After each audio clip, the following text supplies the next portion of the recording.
Assalamualaikum warahmatullahi taala wabarakatuh.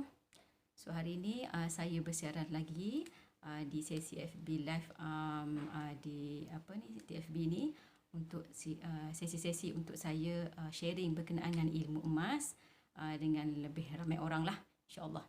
So untuk yang belum mengenali saya Nur Asiah binti Ismail merupakan priority dealer public gold yang get aktif lah berkongsi dengan ilmu emas di FB, dan matlamat saya adalah untuk memberi memberi lebih ramai orang ilmu-ilmu emas yang tepat dan tepat, insya-Allah, untuk lebih ramai orang dapat menyimpan emas dengan matlamat dan cara yang betul lah, insya-Allah.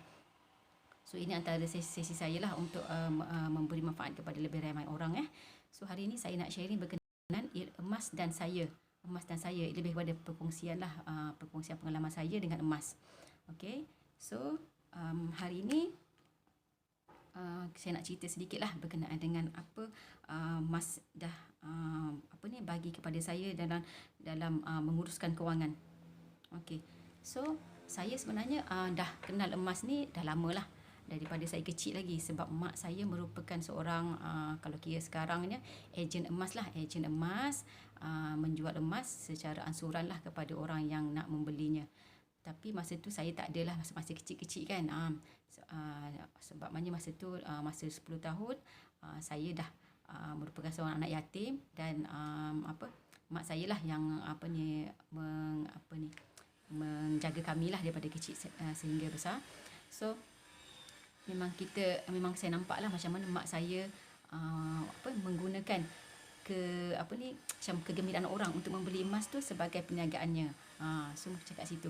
So jadi, tapi saya tak tahulah jugalah dari segi ratio return of investment apa semua tak ada lah kan. So dia jual based on orang nak beli emas, nak pakai emas, dia jual macam tu.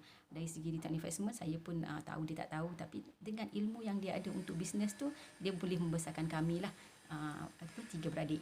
So tanpalah kami tak pernah rasa lah lagi rasa macam susah ke apa ke kan, yang kalau yang dengan orang anak yatim, insya-Allah, alhamdulillah. So itulah mulanya saya kenal emas. Lepas tu bila saya kerja, dah habis belajar, saya kerja, dan bila dapat gaji pertama, mak saya kata belilah emas. So saya beli emas sedikit, kecil lah, gelang kan. So beli emas, dan lepas tu tak ada beli, sebabnya tak ada ilmu kan, just beli sebab orang suruh beli. Lepas mak suruh beli kan. Lepas tu bila dah kahwin, mak saya kata duit hantaran tu belilah emas. So saya pun tukarkanlah hantaran tu kepada emas. So itu sampai sekarang lah, alhamdulillah, masih ada lagi lah barang kemas tu. Dan bila dah kerja lama 2000 sampai 2014, saya macam mencari-cari lah, selama tu lah macam dah kerja lebih 10 tahun mencari-cari macam mana saya nak increasekan saya punya pengurusan kewangan ni, nak lagi elokkan lagi lah, tambah baik saya punya pengurusan kewangan.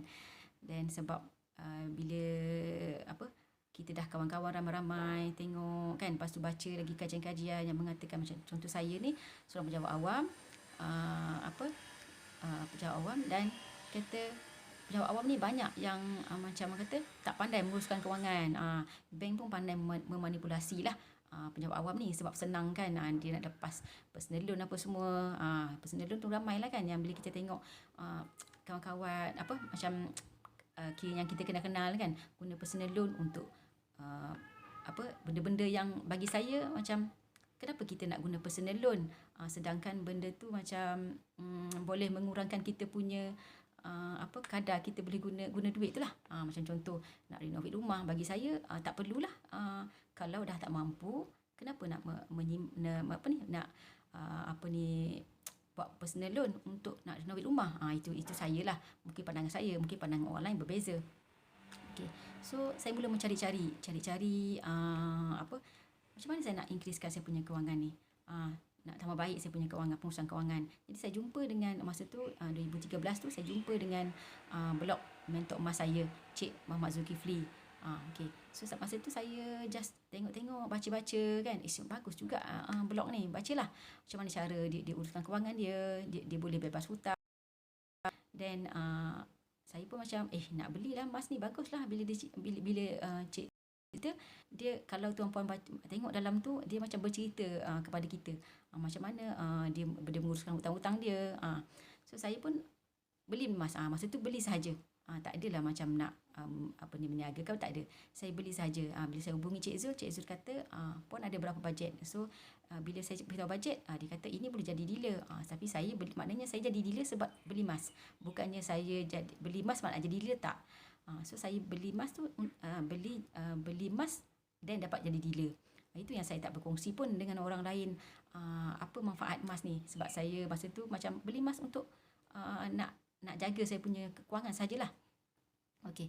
So bila saya macam tu, saya tak bersharing dengan orang lain, tak sharing pun. Dan lepas daripada tu saya biasalah kan, kita ni nak explore kan, nak explore apa-apa peluang, nak explore apa-apa peluang untuk nak tambah baik kita punya kona-kona pendapatan lah. Tapi saya buat dua lah, satu saham dan satu lagi hartanah. Tapi maknanya dalam hartanah tu alhamdulillah lah, adalah juga return of investment yang saya dapat. Saya ada beli rumah, lepas tu kira alhamdulillah boleh dapat benefit lah daripada rumah tu. Dan bila sampai satu masa saya terbeli satu hartanah yang macam sampai sekarang ni belum dapat lagi apa-apa keuntungan lah daripada hartanah tu.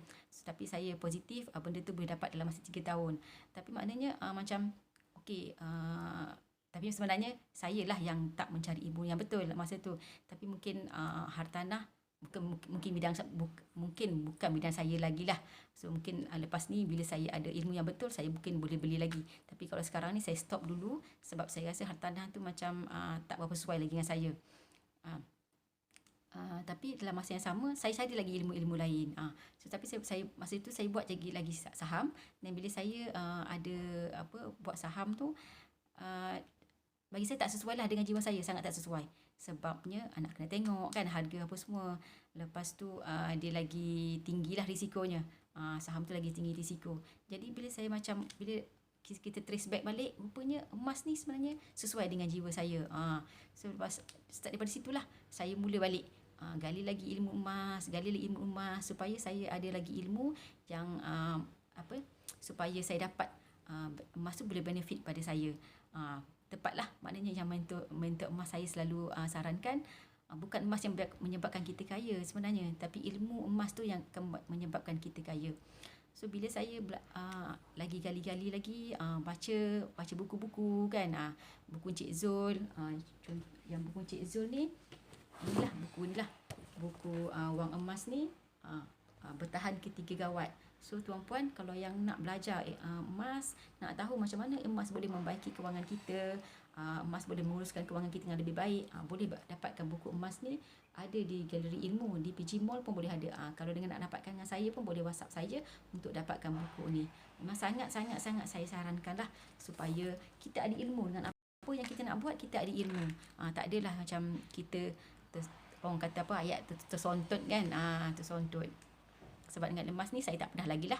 Kira alhamdulillah saya dapat ilmu yang betul, saya beli emas yang betul. Sebab saya lepas daripada yang saya kenal emas public gold ni, saya tak adalah membeli emas gold bar dengan jenis-jenis lain lah. Sebab saya percaya dengan emas public gold ni boleh dia adalah full package lah, maknanya full package. Tak adalah macam kita beli benda yang nanti kita nak jual tak boleh macam tu. Dia banyak package, dia punya kriteria tu untuk nak membeli tu. Salah satunya dia yang akan senang kita nak jual. So itu antara benefit lah yang saya beli emas dengan public gold. Okay. So dengan emas ni saya rasa benda tu emas ni boleh membantu saya dalam menguruskan kewangan saya. Sebabnya bila saya beli emas, saya lebih kurang boros lah. Kalau sebelum ni saya boleh kata boros jugalah kalau perempuan ni kan. Saya bukanlah jenis orang yang trendy nak beli baju, nak beli tudung banyak-banyak, tak. Tapi saya lebih kepada sukalah pinggan mangkuk macam tu kan. So memang sukalah kalau masa dulu selalu outstation ke Langkawi tu, boleh kata mesti belilah Corel, Vision tu kan. So bila dah balik-balik rumah kadang-kadang tu macam kenapa aku beli benda ni, sebenarnya tak perlu. So bila dengan adanya emas, saya beli emas, saya simpan emas lah. Maknanya kan dengan gold bar ni bukan lagi barang kemas lah. Barang kemas tu setakat ada yang nak pakai cukup. Okey. So bila saya beli barang beli gold bar ni, saya dah macam mengurangkan saya punya keborosan nak beli barang-barang rumah tu, sebabnya duit saya tak ada. Duit saya tak ada. Bila saya beli emas, duit saya dah tak ada. Jadi saya rasa macam saya tak ada duit. Sebenarnya itu adalah singkit yang bagus lah. Sebab sebenarnya kita singkit tak ada duit ringgit saja. Hargalah kita ada aset emas yang kita boleh cashkan pun bila-bila masa. Itu beauty-nya emas lah. Okey, beauty-nya. So kita jadi kurang boros So pengalaman saya dengan pajak Ar-Rahnu bila saya tahun ni saya ada memerlukan duit, jadi saya pergi pajak. Dan beauty-nya jadi saya ada pengalaman lah pajak, sebab semua gold bar saya adalah dalam jenis public gold. Jadi bila saya pergi pajak memang semuanya diterima. So tak ada pun yang tak diterima. Cuma satu aja, saya ada 2 keping gold bar 1 gram yang ada orang bagi pada saya jenama lain. Lepas tu dia dah melekat dekat saya punya card holder tu, saya nak buka, yang pajak gadai tu cakap itu dia tak terima. So lesson learn dekat saya, so nak beli kenalah beli yang betul lah, beli yang betul. Apa-apa pun yang kena yang betul. Macam contoh saya tadi, perabu hartanah pun saya kena beli yang betul lah, kena ada ilmu untuk dapatkan benda yang betul supaya boleh dapat apa yang saya nak tu, matlamat yang saya nak.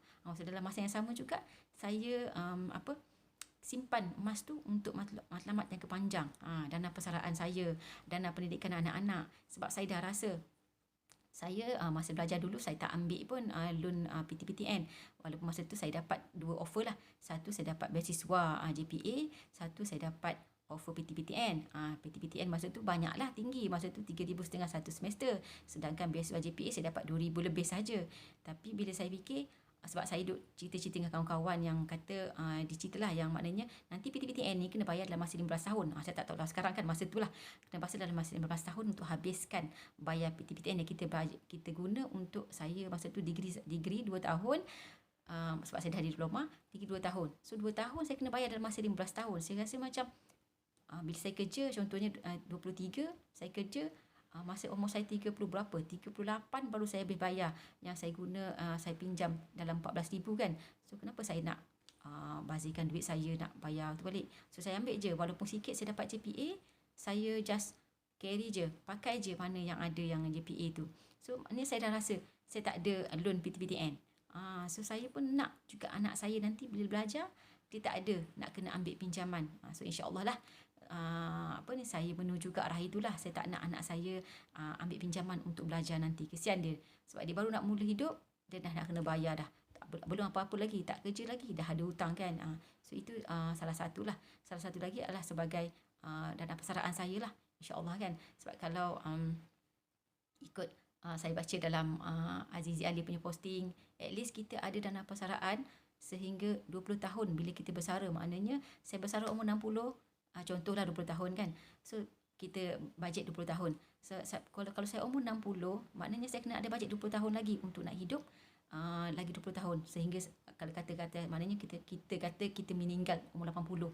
So 20 tahun. Kalau 5,000 satu bulan kita nak pakai masa tu, tapi tu tak kira inflasi lagi kan. Kalau sekarang bolehlah 5,000 kan. 5,000 kita nak pakai, maknanya kita ada berapa? Saya kira dalam 1.6 juta. Kalau 20 tahun kita nak hidup lagi lepas tu. So itu saya nak ke arah itulah untuk nak create saya punya dana persaraan. Okay. So itu antara benefit emas yang saya dah boleh rasa. Sebab tu saya nak sharing kepada lebih ramai orang supaya benda tu boleh diguna pakai oleh orang-orang lain juga. Sebab bila ada emas ni sebenarnya kita ada duit. Tapi bila kita tak ada duit, memang kita tak ada duit. Tak bolehlah nak adakan duit. Tapi bila ada emas, sebenarnya kita tak ada duit masa tu kan. Tapi bila kita nak ada duit, kita adakan duit tu, kita boleh sahaja pergi tunaikan secepat. Macam contoh hari tu saya pergi pajak, dalam masa 2 jam saya dah boleh dapat balik. Dah boleh dapat duit untuk saya nak guna. Itu beauty-nya emas lah. Okay. So tapi kena ada ilmu lah. Beli emas apa, beli apa, buat apa pun kena ada ilmu. Macam contoh saya, Alhamdulillah Allah gerakkan hati saya buat sedikit kajian. Jadi saya beli emas public gold, emas yang betul. Sebab ada emas-emas yang kalau nak dipajak ada yang tak terima kan. So macam membazir lah, kita punya pelaburan tu tak diterima, mungkin kita terpaksa jual saja. Itu aja option yang ada. Sedangkan kita tak nak jual pun, kita nak pakai duit sekejap yang kita boleh pajak balik. Okey, so setakat itu sahaja perkongsian saya. Kalau ada manfaatnya daripada perkongsian ni, mungkin boleh share lah perkongsian ni. Okey, so terima kasih atas siapa yang menonton. Semoga ada manfaatnya. Terima kasih. Assalamualaikum warahmatullahi wabarakatuh.